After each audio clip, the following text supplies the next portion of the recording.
দাৰিদ্ৰতাই জুৰুলা কৰা এটা পৰিয়াল। পৰিয়ালটোৰ মুৰব্বীজনে বহু কষ্টৰে চলাই নিছে ঘৰখন। পিতৃৰ কষ্ট দেখি সহিব পৰা নাই কিশোৰ পুত্ৰই। কিশোৰটিৰ নাম কৃষ্ণজ্যোতি হাজৰিকা।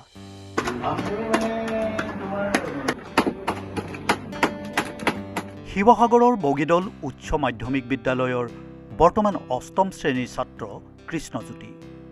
ঘৰ বগীদল হালোৱা ভকত গাঁৱত। কৃষ্ণৰ পিতৃ দেৱানন্দ হাজৰিকা পেছাত এগৰাকী কাঠমিস্ত্ৰী আৰু মাতৃ মধুস্মিতা হাজৰিকা এগৰাকী গৃহিণী।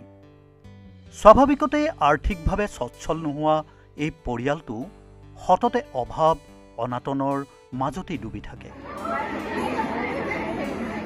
বগীদল উচ্চ মাধ্যমিক বিদ্যালয়ৰ ৮ম শ্ৰেণীত অধ্যয়নৰত কৃষ্ণই প্ৰতিটো ক্ষণত ঘৰখনত কিঞ্চিত আৰ্থিক সকাহ দিয়াৰ কথা চিন্তা কৰি থাকে।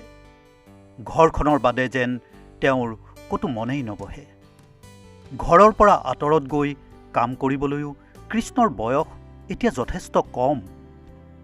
ইমান কম বয়সত কৃষ্ণ এতিয়া কি কৰিব? এনেকৈয়ে সময় পাৰ হৈ যায়। এদিন এনে এটা ক্ষণ আহে, কৃষ্ণৰ মুখত হাঁহি বিৰিঙিবলৈ আৰম্ভ কৰে।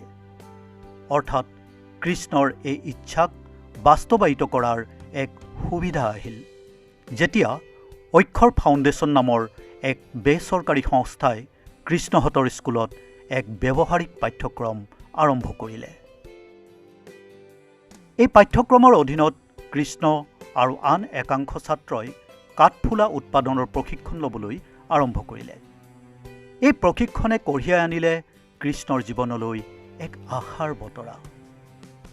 বৰ্তমান ৮ম শ্ৰেণীত অধ্যয়নৰত কৃষ্ণজ্যোতি হাজৰিকা সেই সময়ত আছিল ৬ষ্ঠ শ্ৰেণীৰ ছাত্ৰ। যিখন দেশত নিবনুৱা এক সমস্যা আৰু নিবনুৱা সমস্যাই দেশখনৰ অগ্ৰহতাৰ দিশত হেঙাৰৰূপে থিয় দিছে, সেইখন দেশত ব্যৱসায়িক শিক্ষা কিমান প্ৰয়োজনীয় তাক আমি সহজে অনুমান কৰিব পাৰোঁ। আৰু এই ক্ষেত্ৰত অক্সফৰ্ড ফাউণ্ডেশ্যনে যি ধৰণে চৰকাৰী বিদ্যালয়সমূহত তেওঁলোকে ব্যৱহাৰিক শিক্ষাৰ প্ৰশিক্ষণ দিছে, আৰু সেই প্ৰশিক্ষণৰ ফালৰ পৰা লাভালাভ কেৱল বিদ্যালয়ৰ বা ছাত্ৰসকলে নহয়, আৰু দেশ আৰু সমাজৰ বাবে এক বৃহৎ লাভ। আৰু এই লাভকে আগবঢ়াই নিছে অক্সফৰ্ড ফাউণ্ডেশ্যনৰ লগতে শিৱসাগৰ জিলাৰ বগীদল হাইস্কুলে। আৰু আমি আপোনালোকক দেখুৱাবলৈ গৈছোঁ এই বগীদল হাইস্কুলৰ ৭ম মানৰ ছাত্ৰ কৃষ্ণ হাজৰিকাৰ কাহিনী। গোটাচেৰেক দিনৰ এই প্ৰশিক্ষণক সমল কৰি পৰিয়াল আৰু আত্মীয় স্বজনৰ সহায়ত মাত্ৰ ১৩৫০ টকা মূলধন লৈ কৃষ্ণই ঘৰতে সৰুকৈ কাঠফুলাৰ উৎপাদন আৰম্ভ কৰিলে। প্ৰথম প্ৰচেষ্টাতেই কৃষ্ণই সফলতা পালে।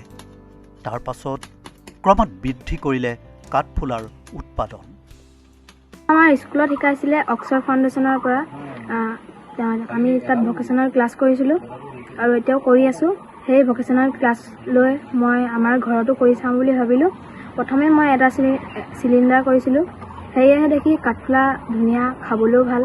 তাকে দেখি মই মা দেউতাক ক'লোঁ। মা দেউতা বহুত সহায় কৰিলে আৰু ওচৰৰে খুৰীয়ে বহুত সহায় কৰিলে মোক। তাকে মই তেনেকৈ ভাবিলোঁ অকণ সৰহকৈ কৰোঁ বুলি, খাবলৈও হ'ব আৰু কিবা এটা উপাৰ্জনো হ'ব বুলি। সেই তেনেকৈ মই অকণ সৰহকৈ কৰিলোঁ। ঘৰত মোৰ এতিয়া ৬মাহমান হ'ল। উপাৰ্জন এতিয়া প্ৰায় ৬,০০০ মানেই হ'ল। মই আৰম্ভ কৰোঁতে ১৩০০ টকা। এতিয়া প্ৰায় ২০টা চিলিণ্ডাৰ লৈ কৃষ্ণই কাঠফুলাৰ উৎপাদন অব্যাহত ৰাখিছে। সীমিত উৎপাদনত গ্ৰাহকো সীমিত। গাঁৱৰ একাংশ লোক তথা বিদ্যালয়ৰ শিক্ষক কৰ্মচাৰীয়েই হৈছে কৃষ্ণৰ মূল গ্ৰাহক। এতিয়া মাহে প্ৰায় ৬,০০০ টকালৈ আয় কৰিবলৈ সক্ষম হৈছে এই কিশোৰজনে। আমাৰ গাঁৱৰ মানুহবোৰে বহুত কিনে। এতিয়া স্কুলতো বজাৰখন আছে। আমাৰ স্কুলৰ বাইদেউহঁতে কিনে আৰু আমাৰ স্কুলৰ ছাৰহঁতে কিনে। লাভ ভাল হৈছে, বহুত ভাল হৈছে। আৰু সেই প্ৰশিক্ষণটোৰ কাৰণে মই এতিয়া যি কৰিব পাৰিছোঁ, সেই প্ৰশিক্ষণটোৰ কাৰণে কৰিব পাৰিছোঁ। আৰু অক্সফৰ্ড ফাউণ্ডেশ্যনক মই বহুত বহুত ধন্যবাদ দিছোঁ। কিন্তু এতিয়া যেন কাঠফুলা উৎপাদন হৈ পৰিছে কৃষ্ণৰ প্ৰাথমিক লক্ষ্য। সম্প্ৰতি উৎপাদনৰ পৰিসৰ বৃদ্ধিৰ বাবে কৃষ্ণই পৰিকল্পনা কৰিছে। মই অকণমান ডাঙৰকৈ কৰিম বুলি ভাবিছোঁ। অকণমান নহয়, বহুত ডাঙৰকৈ কৰিম বুলি ভাবিছোঁ।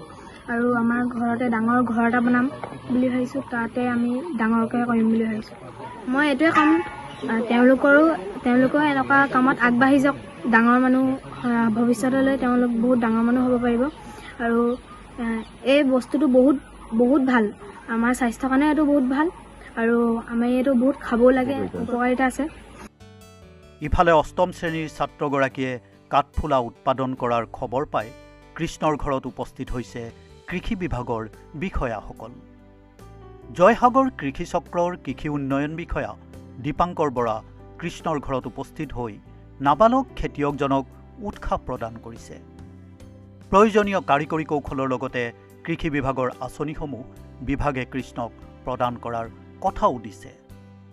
খুব ভাল লাগিছে, এজন সৰু ল'ৰা তাতে এটা আদৰ্শ হ'ব গৈছে। তেওঁ যে এই সময়ছোৱাত যি সময়ত বেলেগ বিভিন্ন অসামাজিক কিছুমান কামত লিপ্ত হোৱাৰ এটা বয়স, তাত যে তেওঁ এটা ব্যৱসায়িক হেৰিয়াত আৰু তাতে স্বনিৰ্ভৰশীল হ'ব বিচাৰিছে, খুব ভাল লাগিছে।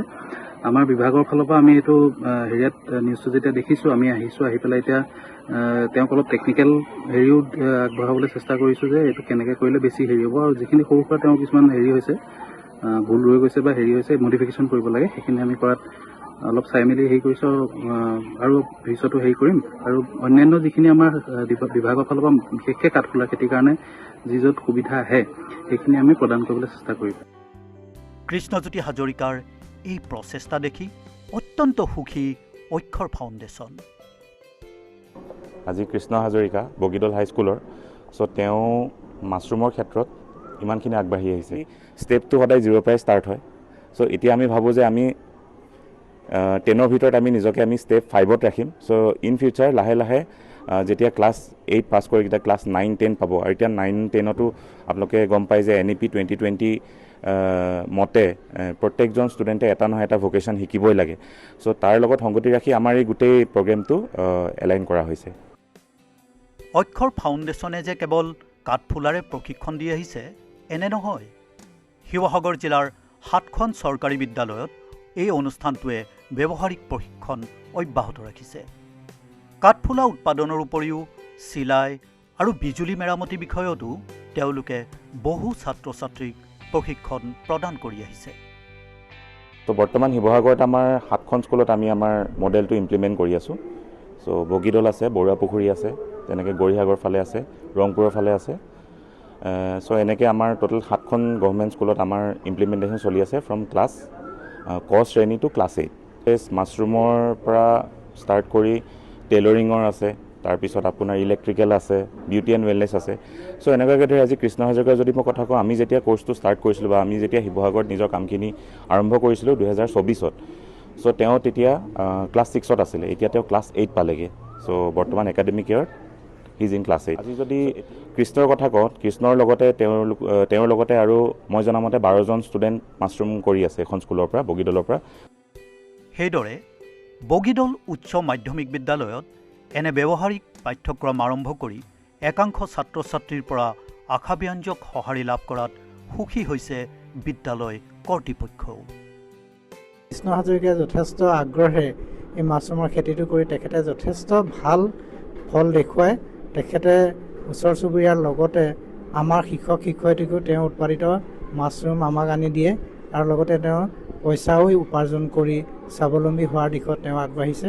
গতিকে তেখেতৰ সফলতাক আমি বিদ্যালয়ৰ সকলো পৰিয়ালে তথা অক্ষয় ফাউণ্ডেশ্যনৰ হৈ আন্তৰিক ধন্যবাদ আৰু কৃতজ্ঞতা জনাইছোঁ, আৰু তেখেতৰ উজ্জ্বল ভৱিষ্যত কামনা কৰিছোঁ। সমান্তৰালকৈ তেখেতৰ আদৰ্শৰে অন্য ছাত্ৰ ছাত্ৰীসকলো যদি আগবাঢ়ি এনেদৰে ভকেশ্যনেল কোৰ্চটোত তেওঁলোকে নিয়োজিত হৈ এটা নিজকে উৎপাদনমুখী কৰি উপাৰ্জনৰ পথ ল'ব পাৰিব বুলি আমি আশা ৰাখিছোঁ। আনুষ্ঠানিক শিক্ষাৰ পাছতো কৰ্মসংস্থাপন লাভ নকৰাটো ভাৰতৰ দৰে দেশ আৰু অসমৰ দৰে ৰাজ্যত এটা গতানুগতিক কথা। যি সময়ত দেশৰ 58% লোকে স্বনিৰ্ভৰশীলতাৰ পৰা উপাৰ্জনৰ বাট মুকলি কৰিছে, সেই সময়ত এনে বিনামূলীয়া ব্যৱহাৰিক শিক্ষাসমূহৰ দ্বাৰা কৃষ্ণ হাজৰিকাৰ দৰে বহু ভৱিষ্যত প্ৰজন্মই নিজকে স্বাৱলম্বী কৰাৰ লগতে সমাজ গঢ়াটো অৰিহণা আগবঢ়াব বুলি নিশ্চয়কৈ আশা কৰিব পাৰি। শিৱসাগৰৰ পৰা অনন্ত স্মিথৰ প্ৰতিবেদন, ETV ভাৰত, অসম।